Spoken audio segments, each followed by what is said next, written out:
again, foam roll, get into that chest, get into the lat, posture your shoulder, and then again, slowly move on the ground, wall slides. All right, what's up, crew? So Tyler had a request earlier this summer about improving his external and inter-rotation in his golf swing. This is something we look at when we get you in for a movement assessment, the 90-90 test, where we see what kind of range of motion we have in comparison to our spine angle. Are we past spine angle, equal to it, or below it? And then we'll also test in golf posture. So for us, in this position, if I'm really stuck, which I am because I have a torn labrum in my shoulder right now, I'm gonna get to a certain point in my backswing that if I can't externally rotate and get really high here with keeping this elbow stacked, then I'm gonna either start to chicken wing a little bit, I'm gonna keep that club in a little bit tighter because this is an uncomfortable position for me, and then I may start to kind of bend this arm, right, to feel myself create the illusion of more reach back here and more extension, or more of a backswing, a lengthened backswing, or I'm gonna start to kind of stand up. So for us, we wanna really open that up for you guys, give you guys some things to work on so that we can, again, with a lot of our posture every day, we wanna open you up. So here's what you guys can do. If you guys have a tennis ball, a lacrosse ball is really great for this. I can find the corner of a wall or a squat rack. And what we're gonna start off with first is getting this lacrosse ball right in kind of our pec minor. And this is gonna be a big, if I'm really tight through here and this muscle's pulling us, you're gonna have a hard time opening up that shoulder into external rotation. So the first thing we wanna do is mobilize that. Now, when we're doing any sort of lacrosse ball work or foam rolling work, our big focus is not to necessarily create more mobility. All this is gonna get the blood flowing through that muscle tissue so that it warms it up. You're gonna feel like you have more range of motion, but we need to take our mobility past that or past that if we wanna maintain that range. So what I'm gonna do here, again, if I'm in the corner of a wall or a pillar, I'm gonna get that right in the meat, and I'm just gonna, whenever I'm doing foam rolling stuff, I'm just gonna search and destroy.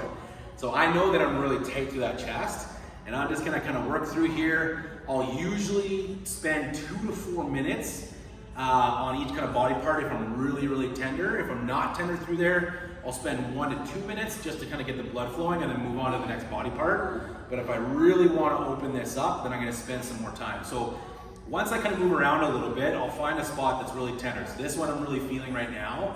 And then from here, I can actually just kind of start to play around with dynamic movement and open it up. So by doing this, you kind of pinch that muscle in a short position, and then you stretch it out, and it kind of just pulls, and things, you're not tearing the muscle, but it just pulls and stretches that muscle even more. So this is a great one, something that's really important to do. With a cross ball, it's easiest to do this up on standing versus kind of laying down. That's gonna be really important. So first things first, we wanna open up that chest. Second thing I really like to do and that I really focus on is my lats and kind of that posterior shoulder. So as I externally rotate, I'm feeling most of my tension kind of just behind that shoulder. So we can use this lacrosse ball up against the wall. I'm gonna be kind of at a 45-degree angle. Now this is one where I can guarantee you, probably 100% of you, if you find the right spot, it is 10 deep. So this is again one where I'm gonna find that hot spot, I'm gonna roll around a little bit, just get the kind of blood flowing through there, and then I'm gonna find that hot spot, which is right there for me, and then I can start again, ooh, that's 10 deep. I'm gonna start playing around with some different positions. Again, crossing my arm here. What does this remind you of, especially for a left-handed golfer or coming down into a golf or impact position, is can we maintain this? Again, for us as right-handed golfers, I want to have some really good length through this part of my backswing. So again, if I'm going this side, that can start to open up that shoulder and lat a little bit to kind of get in there, all right? So again, that's gonna be a really important one, something you can work on. Again, if we're using a foam roller on the ground, which is something I kind of do quite a bit if I'm watching TV at home, is I'm gonna get right up into that armpit area, search and destroy. I'll go up and down. I usually do this for reps, so think about 10 to 20 reps. I'll find that hot spot. I can then rock back and forth, really dig in there. And again, I'm just gonna hang out, and I'm usually gonna foam roll until I start to feel a difference in my muscle tissue, just how tender it is.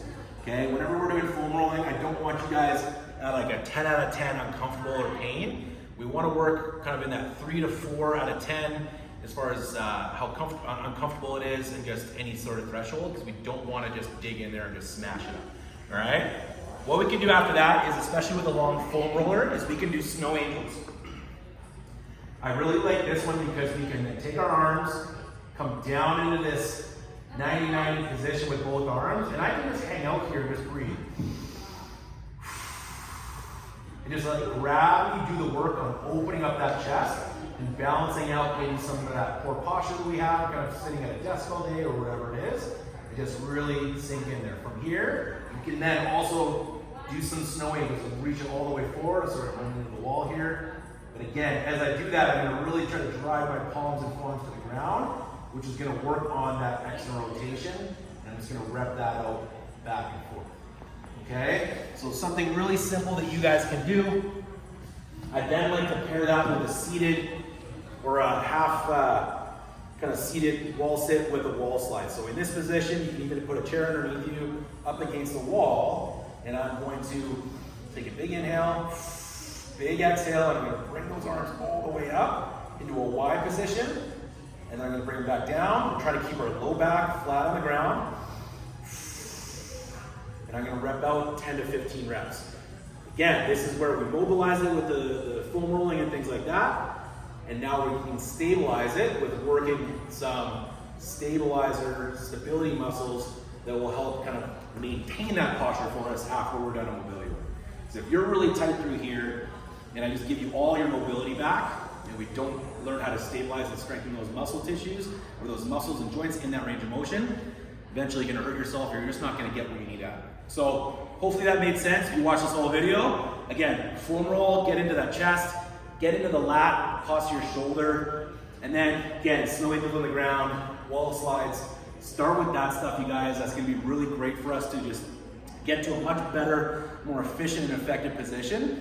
Because if we're really tight through here, there's just gonna be a lot of different things that happen, especially if we are trying to overreach and create a longer backswing. You're gonna have more inconsistency in trying to find that same spot at impact position when you hit the golf ball.